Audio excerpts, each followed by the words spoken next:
This is the Maserati Levante Modena S. So what exactly is the Modena S? We're upgrading the performance with a V8 ball rod from Ferrari. So today I'm gonna go on the road and test this Levante. I'm gonna do a 0 to 100 kilometers. We're also gonna test the handling. We're gonna talk about the design, the interior, the technology. Welcome to the Torq Media channel.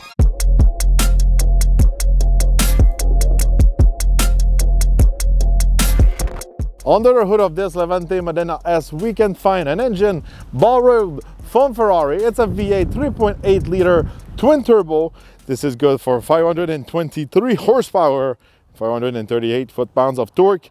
This engine is matched to an 8-speed transmission. So I'm gonna go on the road and test this SUV with the heart from a Ferrari. All right, I'm gonna test the acceleration with the Levante Modena S. I'm gonna put the traction control off. I'm going to put it in sport. The suspension is going to lower down and we're going to be ready to go.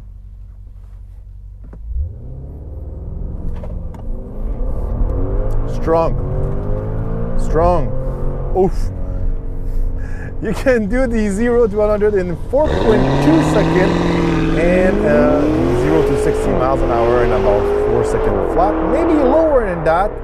Overall, quick SUV, you can have a top speed of 292 kilometers an hour. Obviously, this is a high performance machine. On the road this week with the Levante Modena S. I was expecting a really rough ride this week, but it's not the case. Pretty comfortable on the road and good power also. I love that Ferrari engine. It's one of a kind. It's really different from the German products on the road. It pushed really great sound, fun to shift. It's completely a different experience from what pretty much you've got on the market. You really have that Italian flair, that Ferrari touch with that powertrain. Performance-wise, I know you cannot really compare those models. Still, size-wise, it's pretty similar to a Jeep Grand Cherokee.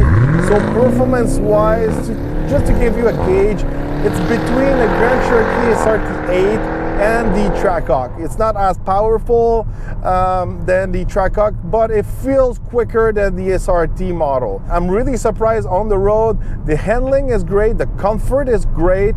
I was expecting a harsh ride similar to the BMW X6M competition I've got last season, and it's not the case inside of this Maserati. Great ride, really comfortable seats. The suspension is also adjustable in height, so it makes a good job, handling wise. I think the weak point, especially if you drive these Levante in Canada, these wheels are a little bit too big, 22 inches with really low profile tires. It's not the best kind of setup for rough roads like here in Quebec. But if you live down in Texas or Florida, this is a nice setup. So the handling is pretty decent, really sharp steering and all that. You don't feel in a big SUV, you feel in something who's nimble and fun to drive. And also, once again, you've got that charm from that V8 from Ferrari. Also a good transmission, it's a ZF transmission. It's fun to shift. You've got those paddle shifter, they're fixed to the column. You feel inside of something special.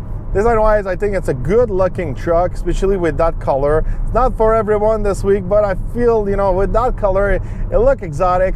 And also, the price of that paint is exotic. This is a Fiore series color, so it's called Galio Modenes.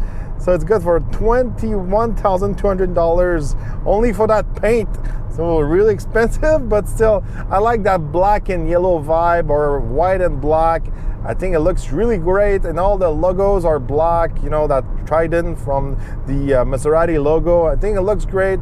Got some 22 inches wheels also, good looking wheels, But from my point of view, once again, in Canada, I would choose probably the 21 or the 20 inches wheels. Good looking SUV overall. I think it's really different from all the other SUVs on the market. It looks more aggressive, it looks Italian. This truck looks like an exotic SUV. Interior-wise, there's a bunch of options this week inside of this Maserati.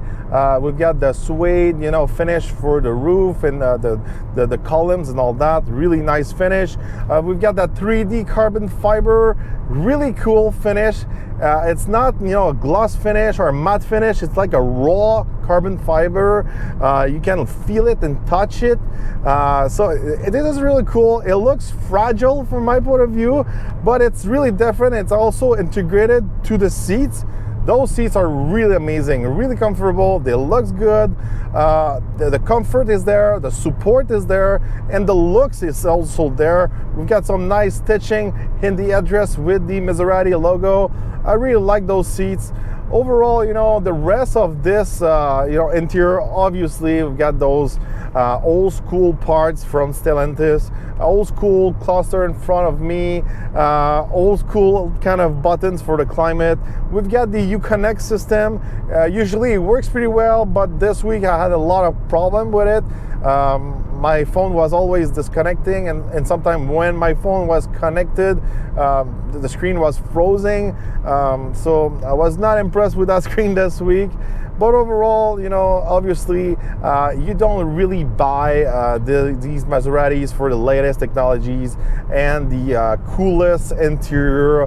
It's still old school inside, but it's decent. We've got some nice touches again for the steering wheel, the paddle shifter and all that. We got a really good sound system also, but obviously for the price, it feels kind of old school, a little bit cheap on the side, especially when you're gonna see the price of this actual Levante. If we step in the back, again, comfortable seats, cool seats, same kind of pattern in the front. We got the stitching also in the headrest. It looks special from my point of view. A decent amount of space in the trunk for the size of this SUV. Fuel economy wise, this week I was averaging between 15 and 16 liters per 100 kilometers. Obviously, it's a performance engine. We've got a ton of horsepower under the hood.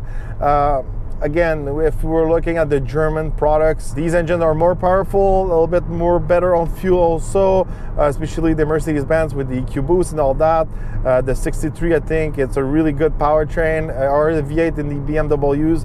The 63s are starting to disappear at Mercedes-Benz. I think, still having a V8 under the hood with that sound and the way it revs and all that, this is pretty unique. You're not buying this SUV obviously for the fuel economy. It's not terrible, it's not like Torq kind of numbers, but still, it's kind of thirsty. Now the moment you were waiting for, the price. Base Modena S Levante starts at $148,500, and the model I'm testing this week, it's in the range of $190,515. And just a quick reminder, the Trofeo model, so you got more horsepower, a little bit more spatial touches all around with the Trofeo, starts at $188,500. So obviously this Modena S is really well equipped. It's more expensive than a base Trofeo. From my point of view, I would probably consider maybe having a normal color and having a Trofeo for the price, but still super expensive, especially for the technology and all the buttons, shared with Stellantis. Is it worth the price? I think you're buying those Maserati to be different from everyone else. So when you step up to the fancy club, restaurant, casinos and all that, you don't have this same, typical BMW, Mercedes-Benz, Audi than everyone else. You've got a Maserati, you're different, you're more exotic and all that. Maybe on the paper it's not the best, but at least you're gonna be different. Maybe you're gonna have more fun, and also just the experience of driving is different. So I think maybe on that side it's worth it.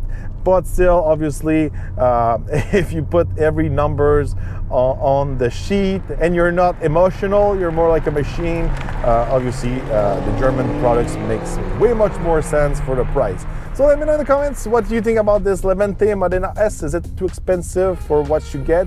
Or you think it's worth the price to have the Maserati logo in the front? Let me know in the comments. Don't forget to subscribe, like, and share. And we're gonna see each other on the next review.